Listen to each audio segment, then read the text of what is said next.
प्रतिलेखन संख्या 65 स्टार्ट।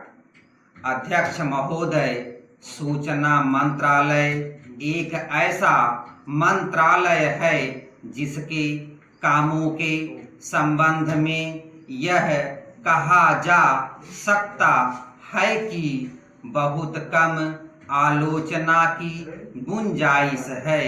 इसके कामों में सामान्य रूप से यह देखा गया है कि सभी स्थानों पर प्रगति हुई है। जहाँ जहाँ कुछ कमजोरियाँ हैं उनको सुधारा जा सकता है।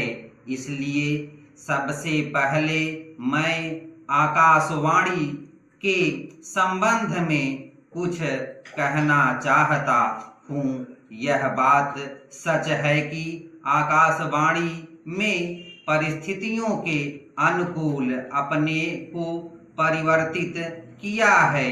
जब हमारे देश पर संकट आया तो इस विभाग ने डटकर उसका सामना किया और परिस्थितियों के अनुसार अपने प्रसारणों को बढ़ाया। लेकिन मुझे दुख के साथ कहना पड़ता है कि उसकी भाषा नीति में अभी तक कोई परिवर्तन नहीं आ पाया है।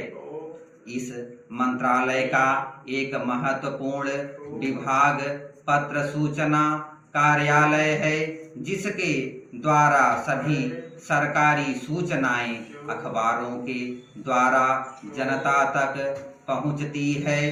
अभी तक हमारे इस मंत्रालय का यह दृष्टिकोण रहा है कि इस देश की भाषा अंग्रेजी है और सब काम अंग्रेजी भाषा के माध्यम से होना चाहिए। यही कारण है कि इस विभाग से जो सूचनाएं प्रसारित होती हैं उसमें से अधिकांश अंग्रेजी में ही प्रसारित होती हैं, जिसके कारण देश भर में हमारी सरकार की बातें जनता तक नहीं पहुंच पाती। मैं अपनी इस बात की पुष्टि के लिए इसी मंत्रालय द्वारा प्रकाशित पुस्तक में दिए गए आंकड़ों को प्रस्तुत करना चाहता हूं। आप इन आंकड़ों को देखें तो आपको ज्ञात होगा कि अधिक प्रकाशन अंग्रेजी में हुए हैं। हिंदी या अन्य क्षेत्रीय भाषाओं के प्रकाशनों की संख्या बहुत कम है, जबकि इस देश में अंग्रेजी जानने वालों की संख्या 2% से अधिक नहीं है।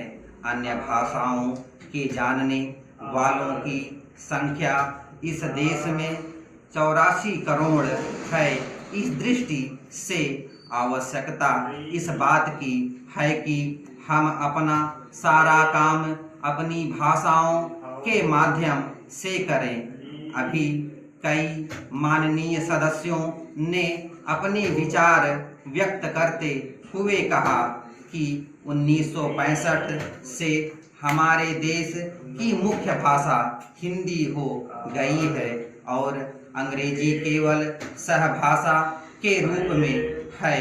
लेकिन फिर भी अधिकांश काम आज भी अंग्रेजी में ही होता है।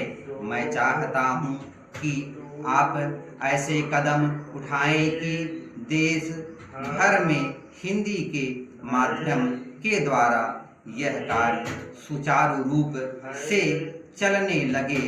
जो आंकड़े हमें दिए गए हैं उसमें बताया गया है कि पत्र सूचना कार्यालय के हिंदी विभाग में अपर्याप्त कर्मचारी हैं।